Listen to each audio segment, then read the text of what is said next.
यानी 24 अप्रैल को कोर्ट ने उसके ऊपर स्टेटस मेंटेन कर दिया। कोर्ट के अंदर जो इन्होंने एनओसी दी है उसको नहीं शो किया कि बैक डेट में 21 तारीख को इन्होंने एनओसी दी है, और वो भी प्रोफेसर इकबाल जो कि बग़ैर क्या कहते हैं लीगल उसके गलत तरीके से, वो तो आपने बताया, हाँ गलत तरीके से उनको दोनों बार अपॉइंट किया गया एज ए डीन और उनको स्टेट ऑफिसर बनाया गया है, जो है एनओसी के ऊपर साइन किए हैं, जबकि as per the act state officer जो है वो एनओसी के ऊपर साइन नहीं कर सकता है। सिर्फ प्रोफेसर इकबाल हुसैन ने जो है अपने लालच के अंदर और जामिया को बेचने का काम इकबाल हुसैन ने किया है।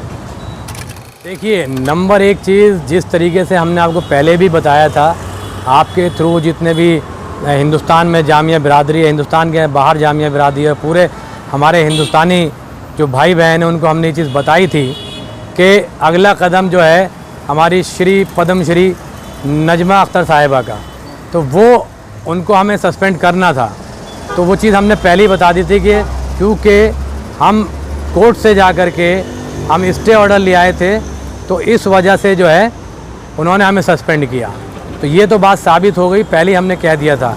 दूसरा ये कि जिस तरीके से इन्होंने मेरा सस्पेंशन किया है वो इलीगल सस्पेंशन है। कैसे इलीगल है? वो इस तरीके से है क्योंकि जो एग्जीक्यूटिव हमारी कमेटी है, हमारी एग्जीक्यूटिव कमेटी ने ये डिसीज़न दिया था कि इनके ऊपर जो है डिसिप्लिनरी प्रोसीडिंग स्टार्ट की जाए, ना कि सस्पेंड किया जाए। ये एजेंडा आइटम मेरा 4 अगस्त की मीटिंग में 11 नंबर था। उसका जो एक्शन है, एक्शन के ऊपर ये दिया गया है कि इनके ख़िलाफ़ जो है वो डिसिप्लिनरी प्रोसीडिंग की जाए, लेकिन अपना श्रीमती पद्मश्री ने इस चीज़ को आगे बढ़ कर के जो है वायलेट करके रूल को, अपनी पावर को इस्तेमाल करके मेरे ख़िलाफ़ इन्होंने मुझे सस्पेंड किया। तो ये चीज़ है। एक चीज़ और बताई जा रही है आपके बारे में कि तुर्की को लेकर के जब वहाँ पे ज़लज़ला आया था उसका कुछ फंड का आरोप लगाया जा रहा है, उसके ऊपर आप देखिए, अभी तो बड़ी हास्यास्पद बात है कि आप सब लोग जानते हैं कि मैं एक टीचर हूँ। बच्चों को तरबियत देना हमारा काम है, हम बच्चों को गाइड करते हैं, और ख़ास तौर से जामिया मिल्लिया इस्लामिया और मिडिल स्कूल जो कि जामिया की बुनियाद है, उस बुनियाद के तहत जो हमारे पुराने बुज़ुर्ग हैं, जो फाउंडर्स हैं, इसके बानियान हैं, उनका ये था कि एजुकेशन के साथ साथ तालीम के साथ तरबियत होनी चाहिए। तो ये एक तरबियत का हिस्सा था। तो कुछ बच्चे हमारे पास आए थे, उन्होंने मुझसे ये कहा कि सर, जिस तरीके से 2018 के अंदर केरल में जो फ्लड आया था, तो हम लोगों ने चंदा इकट्ठा किया था केरल के फ्लड के मदद के लिए। वहाँ जो मुतासरीन थे उनकी मदद के लिए हमने चंदा इकट्ठा किया था, और वो हमने वाइस चांसलर साहब के थ्रू, या उस वक्त यही मौजूद थी वाइस चांसलर साहिबा, श्रीमती पद्मश्री मौजूद थी। 2018 का वाक़या है। तो इन्होंने वो जो बच्चों ने अपनी पॉकेट मनी से 1 लाख प्लस क्या कहते हैं अमाउंट वो जामिया को ले जा कर के दिया था, रजिस्ट्रार साहब ने उसको रिसीव किया था बच्चों के साथ। फ़ोटोग्राफ आज भी वो जामिया की वेबसाइट के ऊपर पड़े हुए हैं, तो आप उस चीज़ को देख सकते हैं।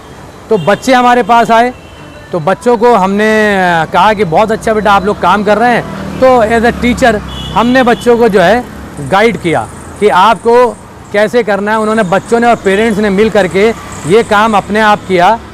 सिर्फ मेरा इतना था कि मैंने एक मेल अपने आईडी से श्रीमती पद्मश्री को किया था। पद्मश्री को जिस तरीके से पद्मश्री कहती हैं कि आइए, हमारे दरवाजे खुले हुए हैं, जो भी आपको परेशानी है, जो भी दिक्कत है, आप आकर के मुझे बताइए, तो कभी भी उन्होंने अपने दरवाजे नहीं खोले। ये सिर्फ उनका पब्लिकली स्टेटमेंट होता था, वो पब्लिक के अंदर ये चीज़ बोलती थी। तो मेल जो आपने किया था किस चीज़ को लेकर के किया? बच्चे मेरे पास आए थे, उन्होंने ये कहा, स्टूडेंट्स ने, तालिब इल्मों ने मिडिल स्कूल के, कि सर आप एसोसिएशन के सेक्रेटरी भी हैं, जामिया स्कूल टीचर एसोसिएशन के सेक्रेटरी हैं, तो हम ये चाहते हैं कि आप जो है मैडम से टाइम लेकर के हमें दिलवा दीजिए कि हम जो है, जो हमने पैसा इकट्ठा किया है टर्की के मुतासरीन के लिए, ह्यूमैनिटेरियन ग्राउंड के लिए, क्योंकि जब मोदी सरकार हमारी टर्की के लोगों की मदद कर सकती है, वो उनकी हेल्प के लिए आगे जा सकती है, तो भाई हम लोग क्यों नहीं जा सकते, हमारे बच्चे क्यों नहीं जा सकते? आखिर पद्मश्री को क्या परेशानी थी इस चीज़ से? कि टर्की के लिए बच्चों ने डोनेशन इकट्ठा किया तो आप उसके ऊपर इस तरीके का एक्शन लेंगी। मेरा कसूर ये था जो मैंने मेल के अंदर किया, मैंने एज ए सेक्रेटरी किया था, हालांकि मैंने ये मेंशन नहीं किया कि मैं एज ए सेक्रेटरी आपको मेल कर रहा हूँ, वो मैं भूल गया था।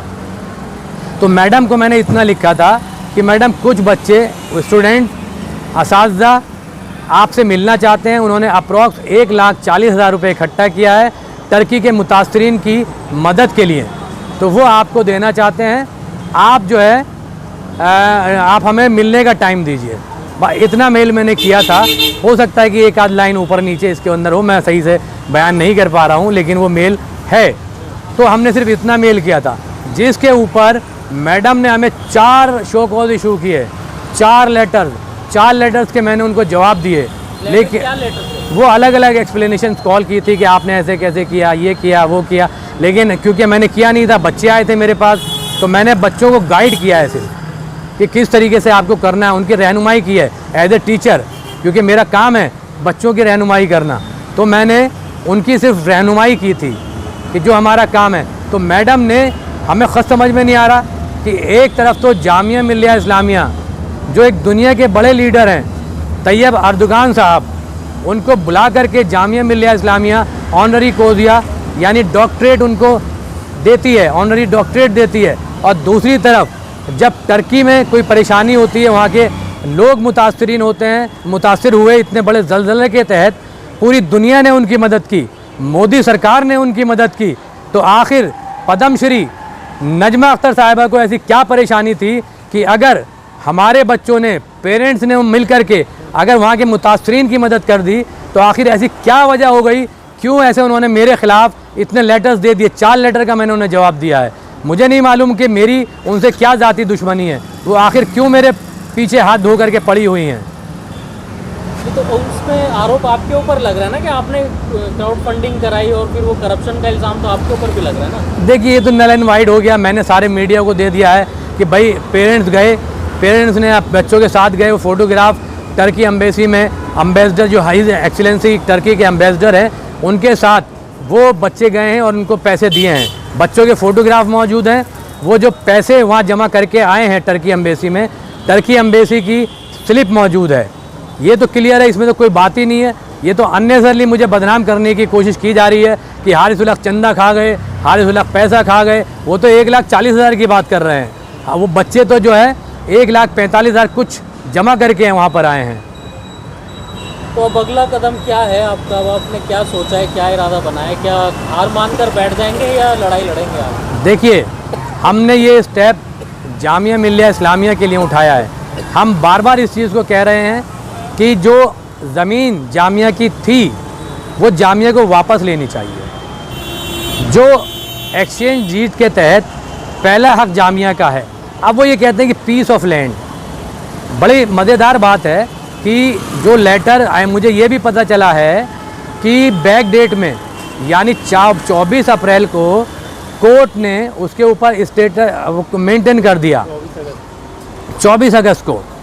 तो अब मैटर मतलब ऑनरी कोर्ट में चला गया 21। हालांकि उन्होंने कोर्ट के अंदर जो इन्होंने एनओसी दी है उसको नहीं शो किया। 21 तारीख को इन्होंने एनओसी दी है, और वो भी प्रोफेसर इकबाल जो कि बग़ैर क्या कहते हैं लीगल उसके गलत तरीके से, वो तो आपने बताया, हाँ गलत तरीके से उनको दोनों बार अपॉइंट किया गया एज ए डीन और उनको स्टेट ऑफिसर बनाया गया है। तो प्रोफेसर इकबाल सारी इंसानियत, जामिया का फ़ायदा, जामिया के मुफाद को ताक में रखते हुए, सिर्फ अपना फ़ायदा देखते हुए उन्होंने जो है एनओसी के ऊपर साइन किए हैं। जबकि as per the act state officer जो है वो एनओसी के ऊपर साइन नहीं कर सकता है, एज़ पर दी एक्ट 1988 जो कि पार्लियामेंट से पास है।